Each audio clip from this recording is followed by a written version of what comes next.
Olá irmãos, a paz do Senhor Jesus, tudo bem com vocês? No vídeo de hoje eu quero falar sobre a graça de Deus. Eu quero mostrar que muitos irmãos têm um entendimento incompleto do Senhor Jesus porque não conhecem a graça de Deus. Eu falo isso, irmãos, porque quando vocês entenderem tudo o que a graça de Deus fala na palavra de Deus, quando vocês entenderem os dois lados da moeda, porque existe isso na palavra de Deus, aí vocês vão começar a ter um entendimento completo do Senhor Jesus. É preciso conhecer a graça dele para ter um entendimento completo do Senhor Jesus. Então eu queria que você assistisse esse vídeo até o fim e no final do vídeo você tirasse as suas conclusões. Olá pessoal, eu sou o Luiz do canal Reino Eterno. Se esse vídeo te for útil, não esqueça de curtir o vídeo, compartilhe o vídeo no Facebook e faça parte do canal Reino Eterno. Por favor, se inscreva. Eu vou estar falando sobre a graça de Deus, irmãos, então eu vou ter que falar sobre os mandamentos, eu vou ter que falar um pouquinho sobre fé, um pouquinho sobre entendimento, conhecimento. Então eu peço paciência de vocês, pode ter certeza que quando vocês chegarem no final do vídeo, vocês vão ter muita coisa para pensar, vai valer a pena, ok? Esse vídeo ele vai ser um vídeo exemplo, irmãos, porque a palavra de Deus é muito ampla quando se refere à graça. Então se você pegar as cartas do apóstolo Paulo e procurar sobre graça, você vai encontrar muitos textos dos quais você vai ter que meditar, não somente em uma carta, mas em todas as cartas e comparar com as dos outros apóstolos. Ou seja, é preciso de um estudo sobre a palavra graça que vai envolver pecado, vai envolver fé, vai envolver lei. Só que eu não vou poder falar de tudo isso nesse vídeo. Eu vou dar um exemplo, um modelo, através da carta de Pedro que eu achei, que é a carta que eu achei maravilhosa para falar sobre a palavra graça, porque Pedro traz uma definição tremenda da palavra graça. Sabe por quê? Porque Pedro vai iniciar a sua carta falando da graça e ele vai finalizar a sua carta explicando o que é a graça de Deus. Então, no início da carta, no fim da carta, vai ter a palavra graça. E o início e o fim vai ter que ser somado com o que Pedro falou no meio da carta.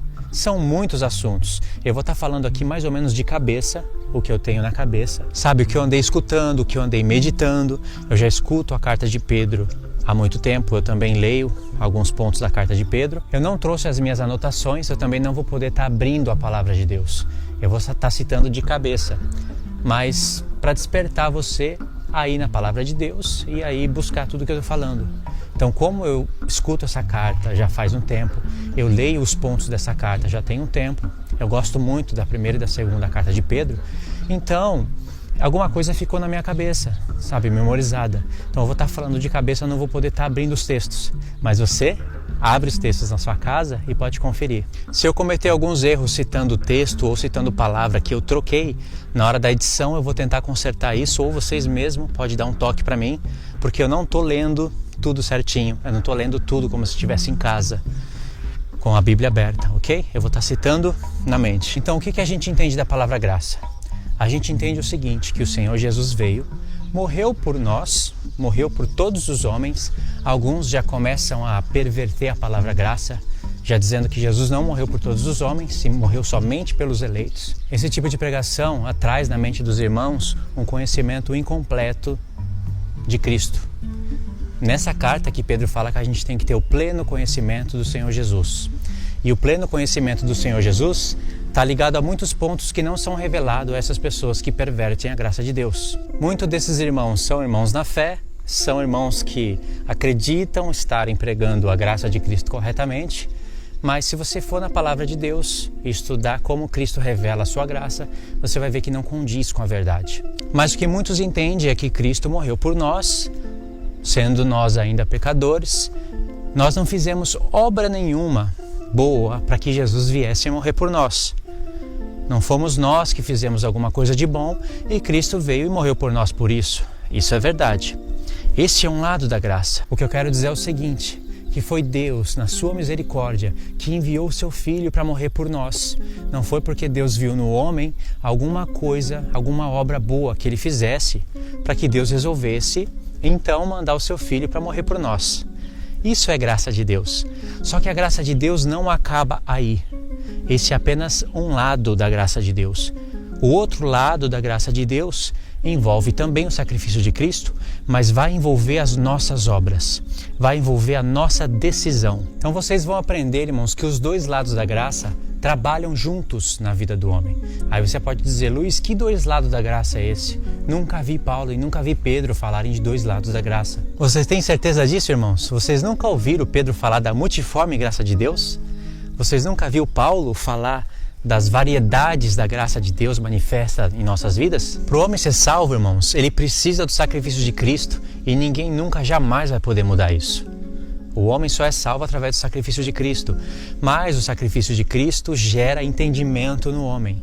Se o homem não tiver conhecimento do que significa o sacrifício de Cristo, como ele vai ser salvo? Tudo que o homem precisa fazer para ser salvo é acreditar no sacrifício de Cristo. O homem não precisa fazer mais nada para ser salvo, apenas crer e confessar com a sua boca. Com certeza você já deve ter escutado isso várias vezes e tem até um verso que está escrito assim, descontextualizado de toda a carta, de toda a Bíblia. Por isso que eu falo que o homem tem que conhecer a multiforme graça de Deus, tudo que está relacionado à graça de Deus e os dois lados da graça de Deus.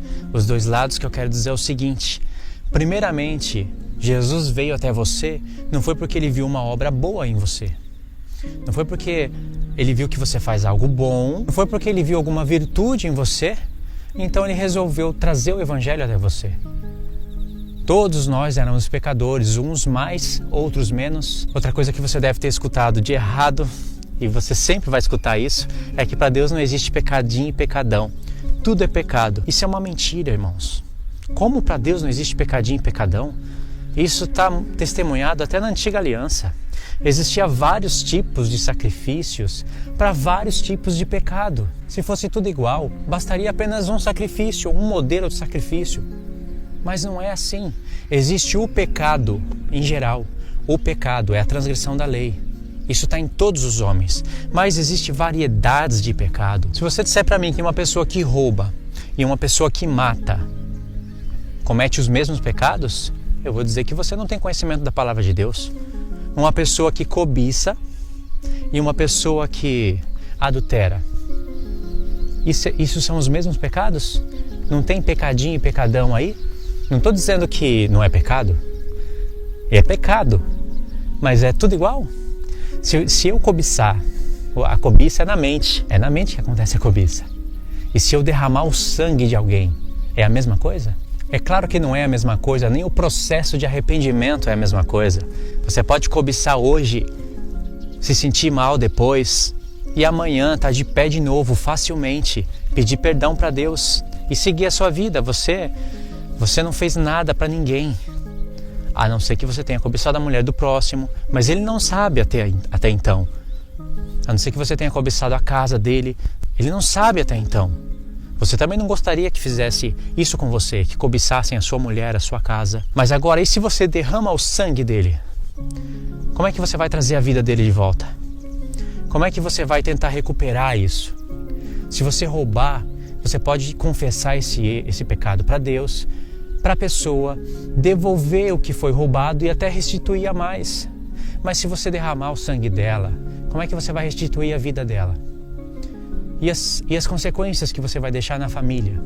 Se essa pessoa for um pai de família? E se você matar o filho de alguém? O dano que você vai trazer no coração do pai e da mãe dessa pessoa? Então não me venha dizer que matar é a mesma coisa que cobiçar ou que adulterar. Mas por que eu estou falando isso? Porque eu estou explicando sobre a graça de Deus. Quando a graça de Deus vem sobre nós, ela vem sobre homens que mataram, que derramaram sangue, homens que não derramaram sangue. A graça de Deus veio até homens que derramaram muitas vidas, ou seja, derramaram sangue de pessoas inocentes. A graça de Deus chegou até essas pessoas, mas a graça de Deus também chegou até pessoas que nunca mataram. A graça de Deus chegou com mais graça para essas pessoas que nunca mataram? Claro que não. Aliás, a tendência é essas pessoas que mais pecaram serem mais gratas a Deus. As pessoas que menos pecaram serem menos gratas a Deus. Não é uma lei, não é uma regra, mas é a tendência. E tem parábolas explicando isso. Então isso faz parte da graça de Deus. Ou seja, não depende do que eu ou você faça, a graça de Deus vem sobre o homem, vem sobre nós, vem para nos salvar. Agora, uma vez que a graça de Deus chega até você, ela chega com muitas informações. Primeiro você vai ter que conhecer quem é o Filho de Deus. Você vai ouvir isso através de uma pregação, você vai ouvir que Deus enviou o seu Filho e muitas coisas que você vai aprendendo conforme você vai estudando. A graça de Deus, ela vai revelar para você o que é pecado. Transgressão da lei.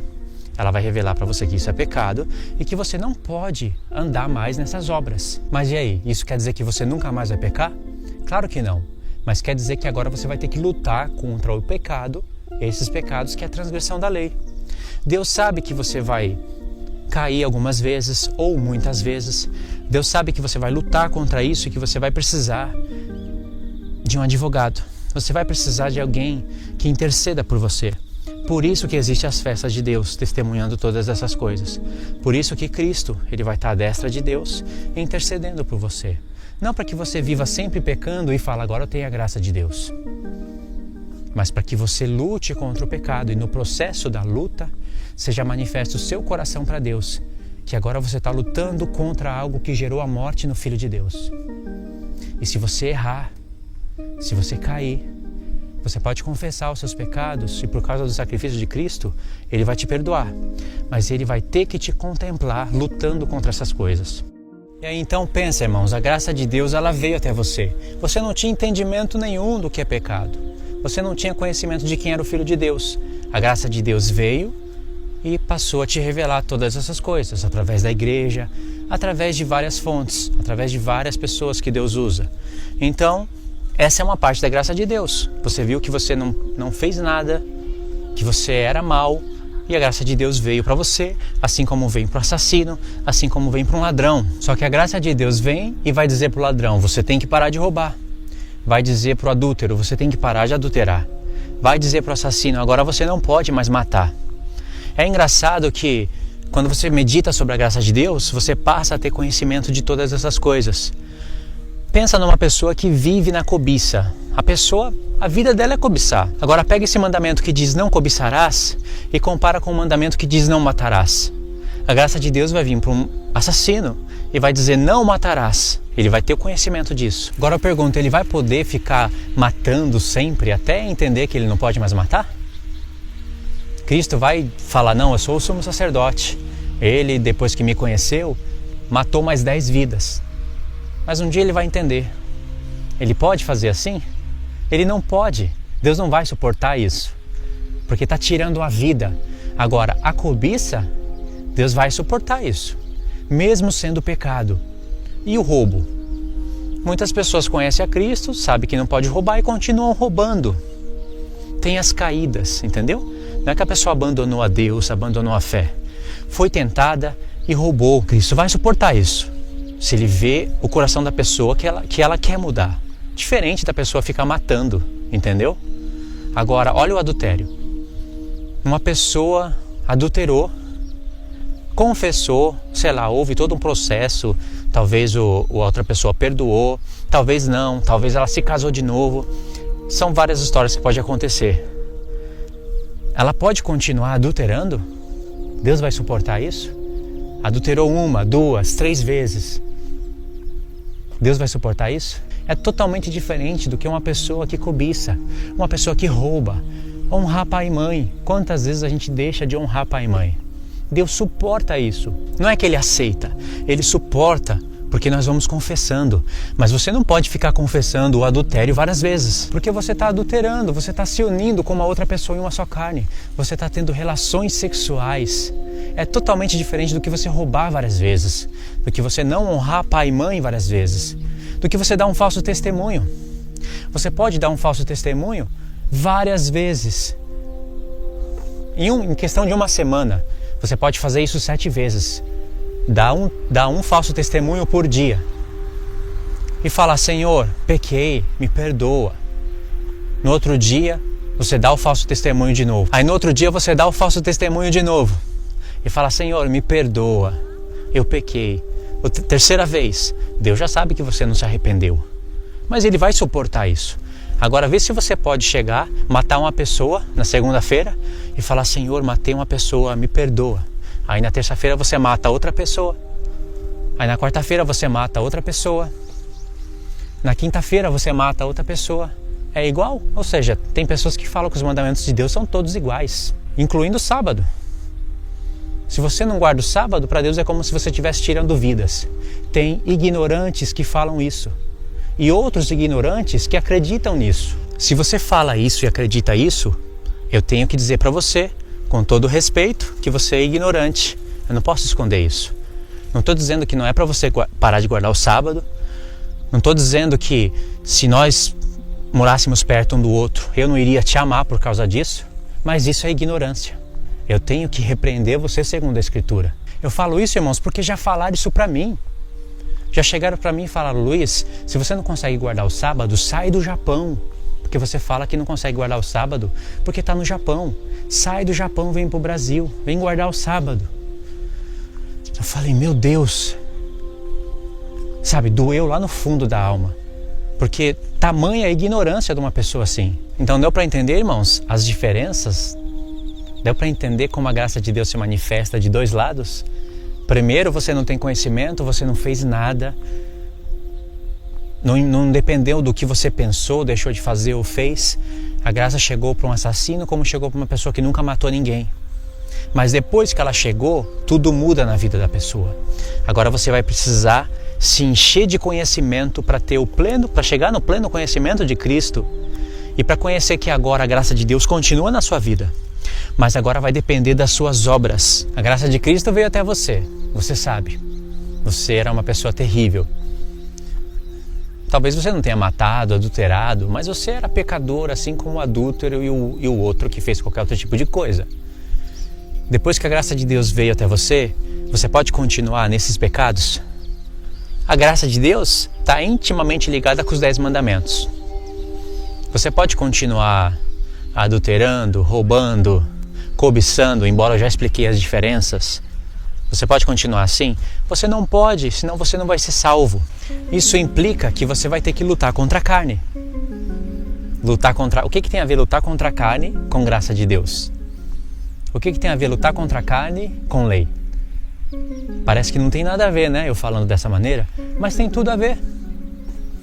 Eu poderia gastar 5 minutos ou até 10 explicando isso para você agora, mas como eu já expliquei isso em vários vídeos, eu não vou estar repetindo tudo isso de novo nesse vídeo, entendeu? É isso aí, irmãos. Eu espero que vocês tenham compreendido o que eu quis passar para vocês sobre a graça de Deus, sobre a lei, um pouquinho sobre a fé. Pode deixar os comentários aí abaixo. Alguns comentários eu vou estar respondendo, outros eu vou estar recolhendo para fazer um vídeo resposta. Não se esqueça de fazer parte do canal, se inscrever no canal, compartilhe o vídeo, deixa o like no vídeo e a gente se vê no próximo estudo, ok? Que Deus abençoe a sua vida em nome do Senhor Jesus.